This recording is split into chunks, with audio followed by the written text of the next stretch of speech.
김정은이 직접 사인한 방침이 있어요. 어떤 방침이냐면 쿠바 대표단의 의전 차량을 벤츠 세단으로 하겠다는 거예요. 그런데 쿠바 측에서 요청이 왔어요. 부통령이 교통사고로 척추를 다쳤는데 세단 차량은 승하차가 불편하니까 SUV로 바꿔달라는 거예요. 한국이라면 그냥 바꿔주면 돼요. 실무자선에서 5분 안에 처리되는 일이에요. 북한 외교에서는 이 요청 하나가 국가 위기가 돼요. 왜냐면 그 차량은 이미 김정은이 사인한 방침에 들어가 있거든요. 방침을 바꾸려면 김정은한테 다시 보고를 올려야 해요. 그런데 신에게 틀렸다고 다시 결제를 요청한다는 개념 자체가 없어요. 이 이야기를 해준 사람이 이일규 참사예요. 전직 북한 외교관이에요. 쿠바 담당으로 2018년 북한 정권 수립 70주년 행사를 직접 담당했던 사람이에요. 그날 밤 무슨 일이 있었는지, 그리고 그게 왜 북한 외교의 구조적 문제를 그대로 보여주는지 짚어볼게요. 2018년이에요. 북한 정권 수립 70주년을 맞아 역대급 국제 행사가 열려요. 20년 이상 이런 규모의 행사를 해본 적이 없었어요. 대규모 열병식과 집단체조가 예정돼 있었고 여러 나라 대표단이 평양에 와요. 그런데 여기서 두 가지 문제가 동시에 터져요. 첫 번째는 차량 문제예요. 쿠바 부통령이 교통사고를 당해서 척추를 다쳤어요. 그래도 방문을 취소하지 않았어요. 대신 차량을 SUV로 바꿔달라는 요청을 해왔어요. 잠깐, 이게 왜 문제냐면요. 북한에서 고위급 외빈을 접수할 때는 그 사람이 탈 차량부터 묵을 숙소, 하루 일정 전부를 문건으로 만들어서 김정은한테 보고해요. 김정은이 사인하면 그게 방침이 돼요. 방침은 절대 바꿀 수 없어요. 왜냐면 그게 최고 지도자의 결정이고 그걸 변경한다는 건 신의 판단이 틀렸다는 걸 인정하는 것이기 때문이에요. 그러니까 차를 바꾸려면 다시 문건을 올려야 하는데 문건을 올리면 김정은 입장에서는 자기가 이전에 승인한 게 잘못됐다는 게 되는 거예요. 이일규 참사가 설명한 구조가 이거예요. 차량 하나 바꾸는 게 국가 정책이 된다는 거예요. 실무진이 유연하게 대응할 수 있는 범위가 없어요. 모든 게 위에서 결정되고 한 번 결정되면 바꿀 수가 없어요. 결국 어떻게 됐냐면 순안공항 도착 전날 밤에 다시 문건을 올렸어요. 그것도 아주 교묘하게 썼어요. 쿠바가 차량 변경을 요청하는데 이걸 들어주는 것이 원수님의 은혜를 보여주는 기회가 된다는 논리로요.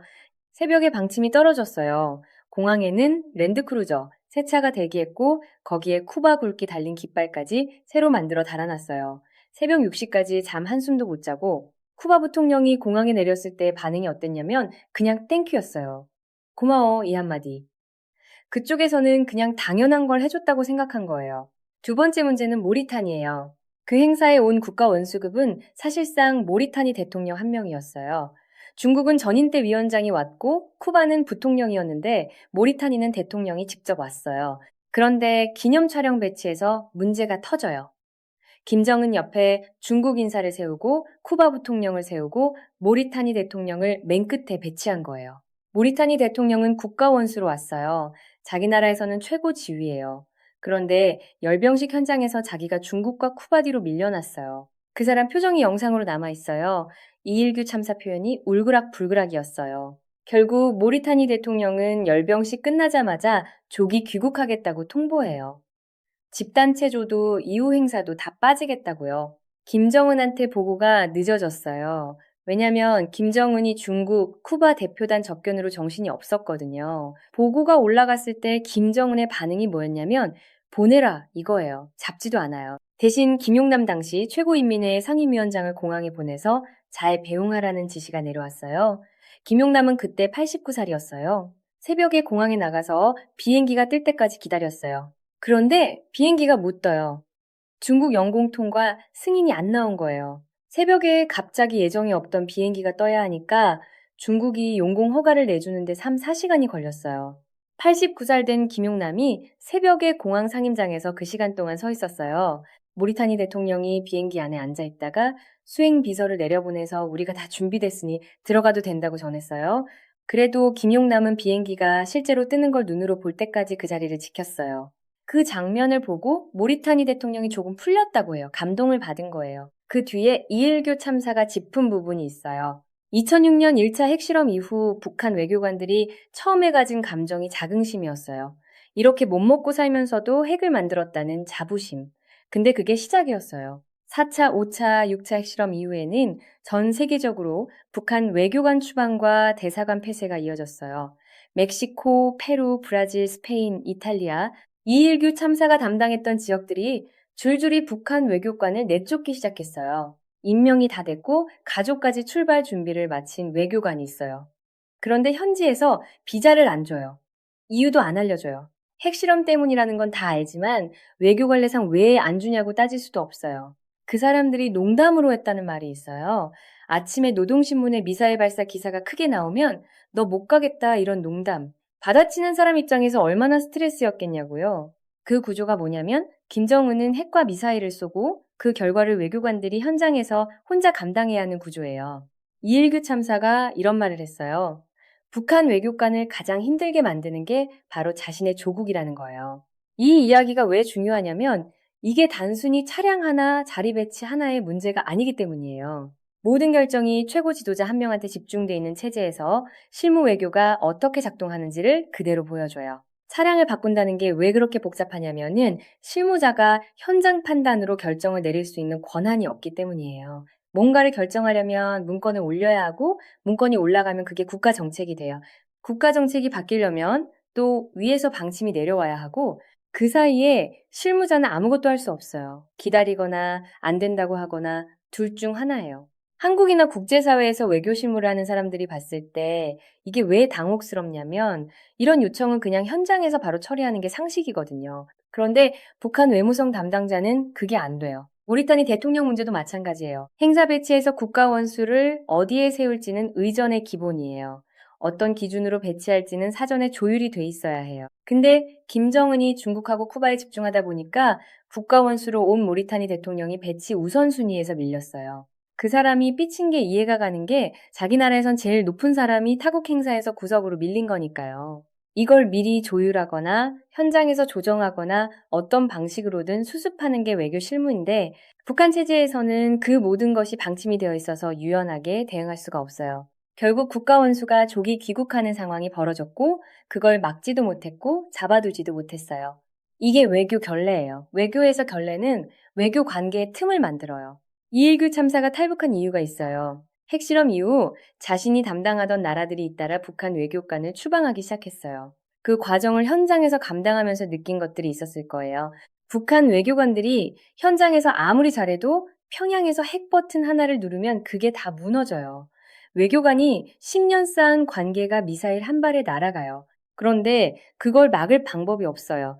왜냐하면 실무자가 정책에 관여할 수 없으니까요. 그냥 결과를 수습하는 역할만 남아요.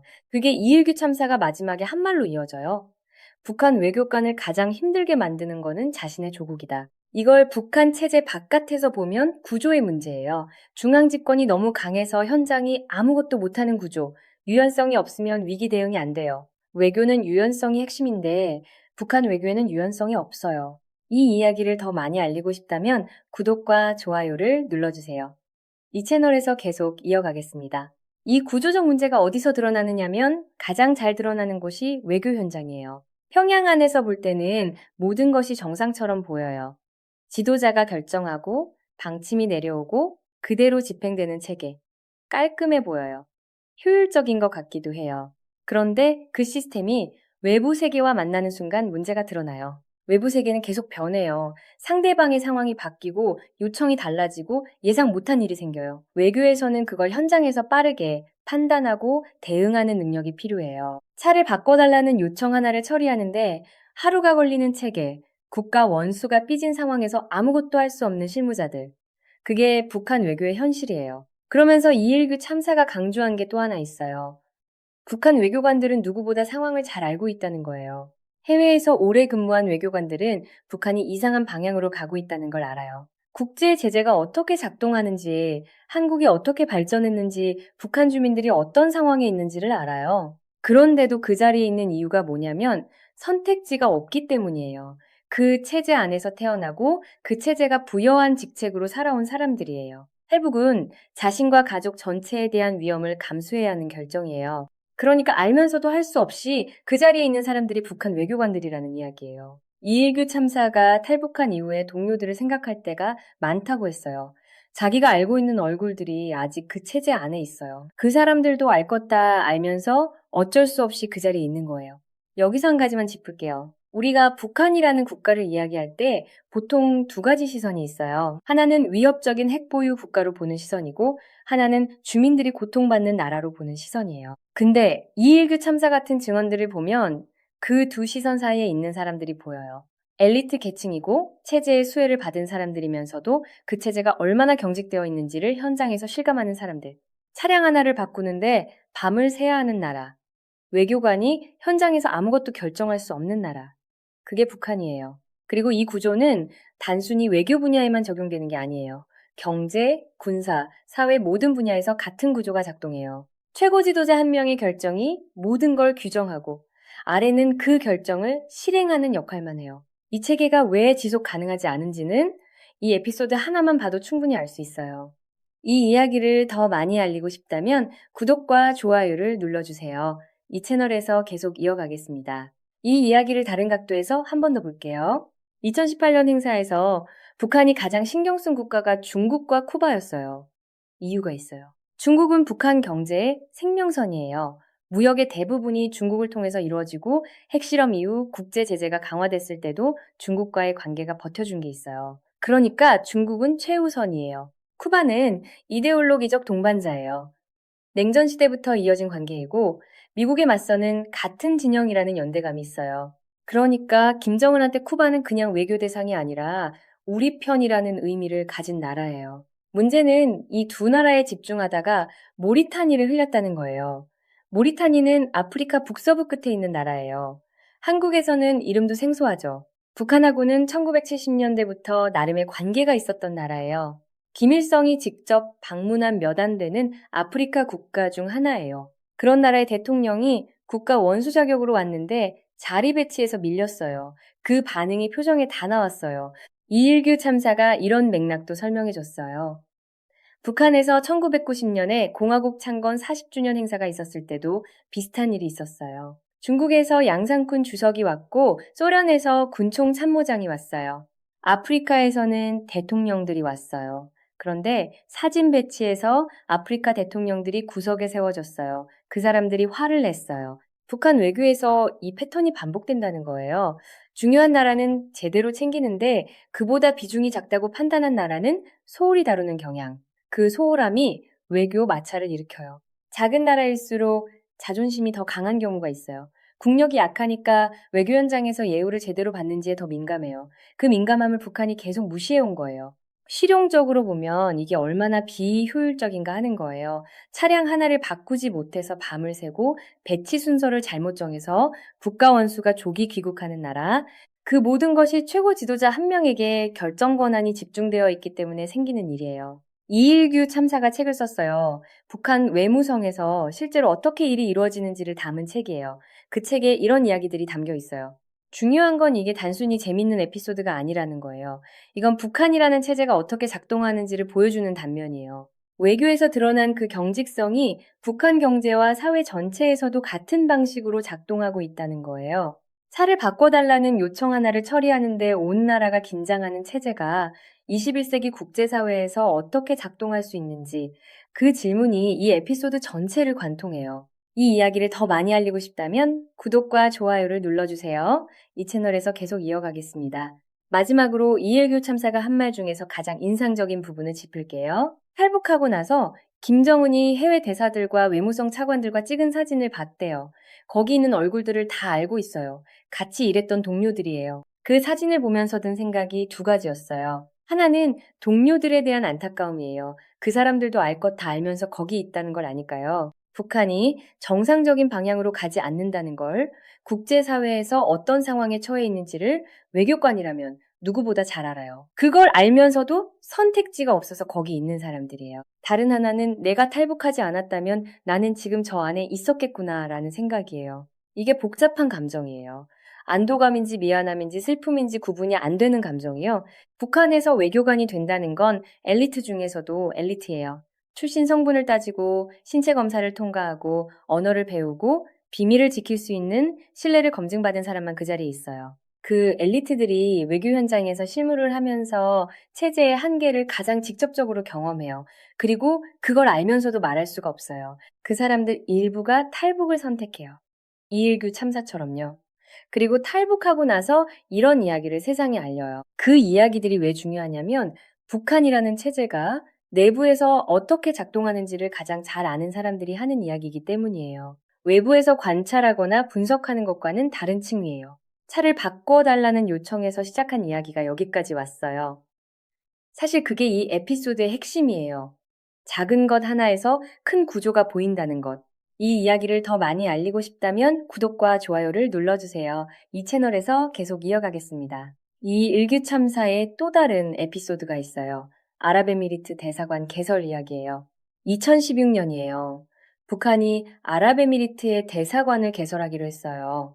아랍에미리트 정부가 승인도 해줬어요. 이미 선발대가 선출돼서 파견 준비가 다 된 상태였어요. 그런데 2016년 1월에 4차 핵실험이 터졌어요. 아랍에미리트가 바로 대사관 개설 취소를 통보해 왔어요. 이미 대사로 임명된 사람이 있었어요. 아랍에미리트 대사로 가기로 돼 있었는데 핵실험 하나로 임지가 사라진 거예요. 그 사람은 결국 영국 주재 북한 대사로 자리를 바꿔 임명받아야 했어요. 중동 지역 전체에서 비슷한 일이 연쇄적으로 일어났어요. 쿠웨이트, 카타르, 아랍에미리트에 파견돼 있던 북한 건설 인력과 식당 운영 인력이 비자 갱신을 못 받게 됐어요. 2년마다 갱신해야 하는 고용 비자가 안 나오니까 자연스럽게 철수하게 된 거예요. 이 모든 게 핵실험 하나 때문이에요.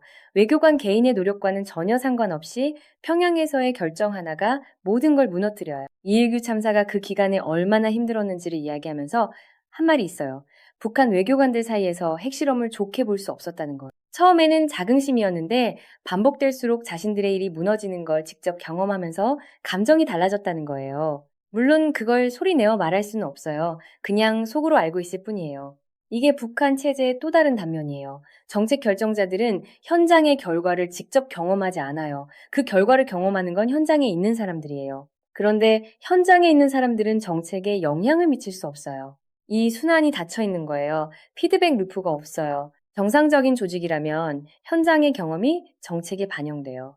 외교 현장에서 문제가 생기면 그걸 보고하고 그 보고가 정책 수정으로 이어지는 구조가 있어요. 북한에서는 그 구조가 없어요. 아니, 형식은 있어요. 보고는 해요. 근데 최고 지도자의 결정을 비판하는 방향으로는 보고할 수가 없어요. 그러니까 실질적인 피드백은 안 되는 거예요. 결국 같은 실수가 반복돼요. 모리타니 에피소드가 처음이 아니에요. 40주년 행사에서도 아프리카 대통령들이 자리 배치 때문에 화를 냈었어요. 그게 반복된다는 게 이 구조가 학습이 안 된다는 걸 보여줘요. 이 이야기를 더 많이 알리고 싶다면 구독과 좋아요를 눌러주세요. 이 채널에서 계속 이어가겠습니다. 이 이야기를 더 많이 알리고 싶다면 구독과 좋아요를 눌러주세요. 이 채널에서 계속 이어가겠습니다.